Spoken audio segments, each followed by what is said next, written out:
लोक जनशक्ति पार्टी रामविलास के राष्ट्रीय अध्यक्ष चिराग पासवान ने तेजस्वी यादव की सभा में अपनी मां पर आपत्तिजनक टिप्पणी के मामले में पहली बार जुबान खोलते हुए कहा कि उस व्यक्ति की हिम्मत कितनी है कि वह तेजस्वी यादव के सामने हमारी मां को गाली देता है और तेजस्वी यादव यह कहते हैं कि छोटी बातों को तू नहीं देना चाहिए।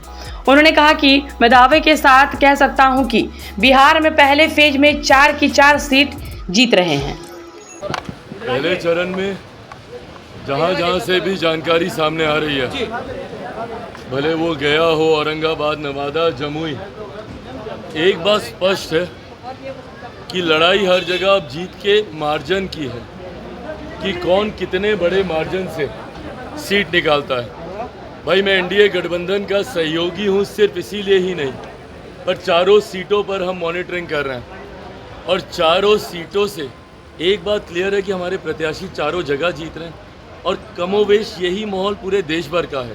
लगभग 102 सीटों के आसपास देश भर में भी मतदान चल रहा है, तो यही माहौल मोर और लेस देश भर में भी है। बट बिहार का मैं दावे के साथ मैं ज़रूर कह सकता हूँ कि 4 की 4 सीटें जीत रहे हैं और यहाँ से जो माहौल तैयार होगा वो आपको अगले 7 चरण में दिखाई देगा। और कारण भी है, जिस एकजुटता के साथ एनडीए के तमाम घटक दलों ने, हम लोगों ने मिलकर चुनाव प्रचार किया, तमाम एनडीए के गठबंधन के घटक दलों के वरिष्ठ नेताओं ने, खुद प्रधानमंत्री ने यहाँ पर सभाएं की हैं। ऐसे में आप मुझे बता दीजिए इंडिया अलायंस के कौन लोग आए?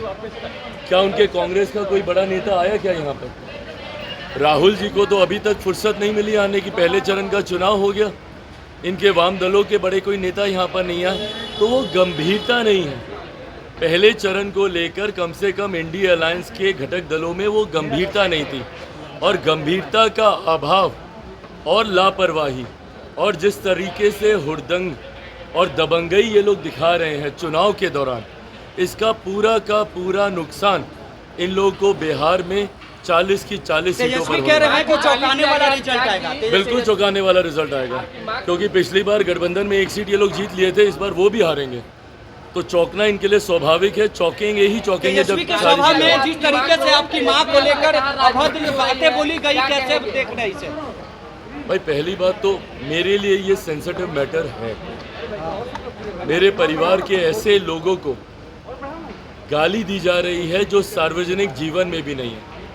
बहरहाल इसका मतलब कतई ये नहीं है कि अगर कोई सार्वजनिक जीवन में हो तो आप उनके लिए आप गाली गलौज का इस्तेमाल कर सकते हैं, किसी के लिए भी नहीं, ना किसी नेता के लिए, ना किसी आम बिहारी के लिए, ना किसी देशवासी के लिए, ना ही किसी इंसान के लिए। सभ्य समाज में ऐसी अभद्र भाषा की कहीं कोई गुंजाइश नहीं है। मैं मानता हूँ मर्यादित शब्दों में रहकर आप कड़े से कड़ा विरोध भी आप दर्ज करा सकते हैं।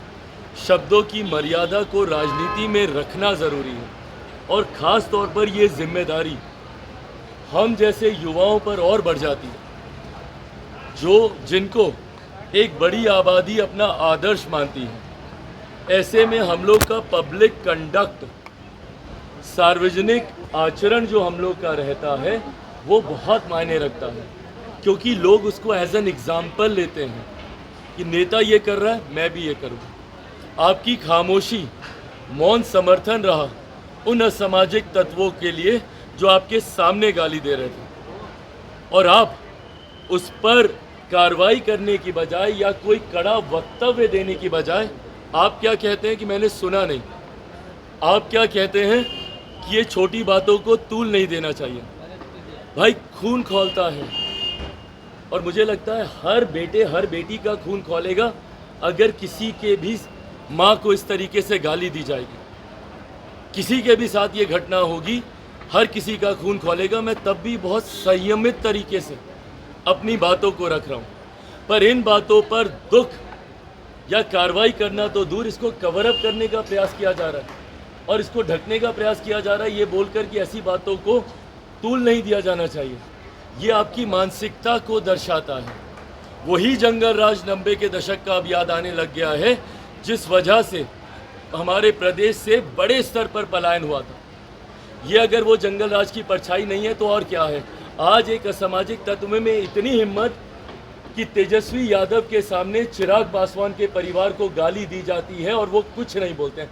सोचिए उस व्यक्ति की हिम्मत कितनी बढ़ेगी। गांव में जाएगा, देहात में जाएगा, जब चिराग पासवान की मां के बारे में बोलने में कुछ नहीं हुआ तो गांव की महिलाओं के साथ वो क्या हरकत करेगा।